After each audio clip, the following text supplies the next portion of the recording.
What's up, world? Uko here from Better Therapy Now, and welcome to lesson 6 of the curiosity mindset. So, in this lesson, we're really going to focus on a shift in really perspective, and that is from being defensive to being more exploratory in your one on one interactions and conversations with people.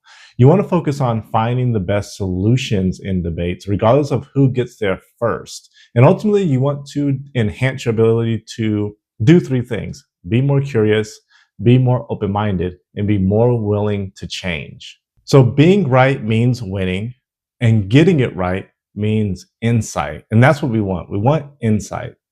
Think of the conversational exercise as a sort of collaboration. Now, what is the value in a collaboration? Well, one, you gain greater insight about yourself. Think of the conversations that you have with people, especially when you're having conversation with the same person multiple times. You guys are building rapport.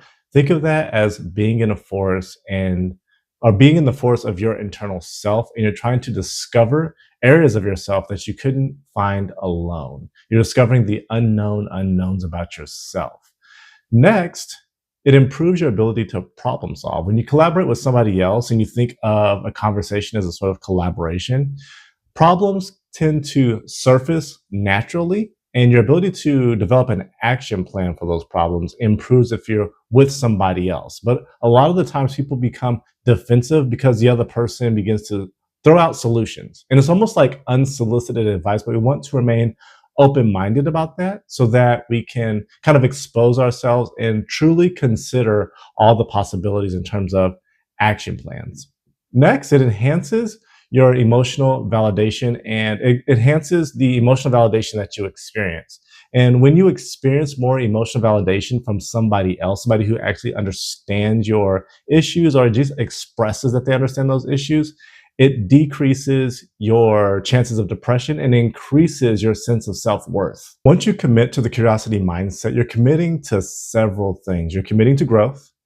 In intellectual growth specifically, you're committing to wisdom, but you're also committing to failure and rejection because that is just part of the process. Ask yourself, why don't people like discussing things like politics or religion a lot of the times? It's not because they're worried about tempers flaring. It's really because they're worried about this sense of failure and rejection and the possibility of that, because you're putting your most vulnerable thoughts and beliefs out bare. Debate plays a role in all conversations. The structure of a conversation is that of a sport, even if it's two people trying to be kind.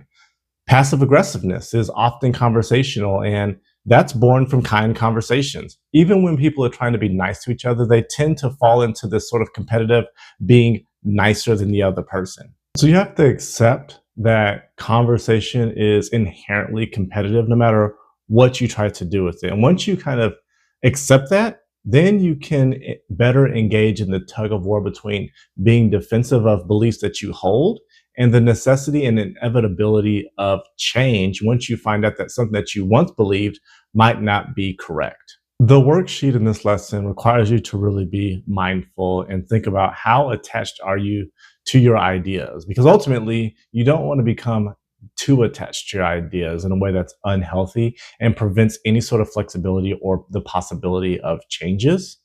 The worksheet's called Exploratory Attachment to Ideas. And what you're doing is identifying an idea in the beginning, which is going to be the hardest part, because you want to identify an idea that you're pretty strongly attached to.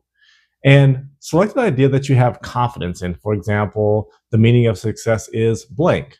Like the meaning of success is money, or blank is everything to me. For example, family is everything to me. This will ultimately increase your value in the world because you'll be able to better argue the beliefs that you have.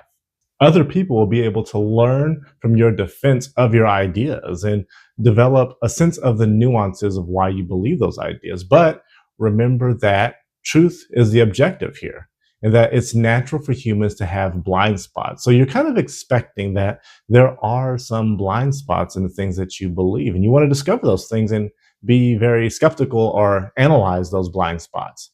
Next, you're going to explore the impact of your beliefs or your ideas. And specifically, you're going to explore and kind of draw out the risks associated with being too attached to those ideas. Next, you're going to challenge and then reframe the idea. So the process might look something like this. The idea is success means making a lot of money or means having a lot of wealth. What's the impact of that idea? Well, maybe some of the good things are that it pushes you to work really hard, but when you don't make a lot of money or you don't reach your financial goals, you feel depressed or you feel worthless. So a pretty big negative aspect to it. Then you're going to challenge that idea. So some of the challenges might be that, okay, society praises people who make a lot of money, but what are some of the alternatives? Success could be having children, or defined as chasing your passions, or maybe a combination of both of those. Once you identify that, then you reframe it. Success can be defined in many ways beyond financial goals, such as having children or pursuing your passions. You want to have a healthy grip on your ideas so that you can maintain growth and continue growing. But you don't want to be loose. You don't want to change your ideas every single day. You have to have a healthy grip. And the only way to have that is to really do the work to where you deserve a healthy grip. And you do that work through a constant exploration of your ideas, challenging those ideas, and then reframing them. And this requires a mindset of curiosity. If you continue doing this, if you continue exploring your ideas, especially with other people, not just by yourself, reframing those ideas after challenging them, you're going to have a sort of power in your intellectual ability and your ability to articulate your ideas. In the next lesson, we're going to talk about the power of intellectual humility.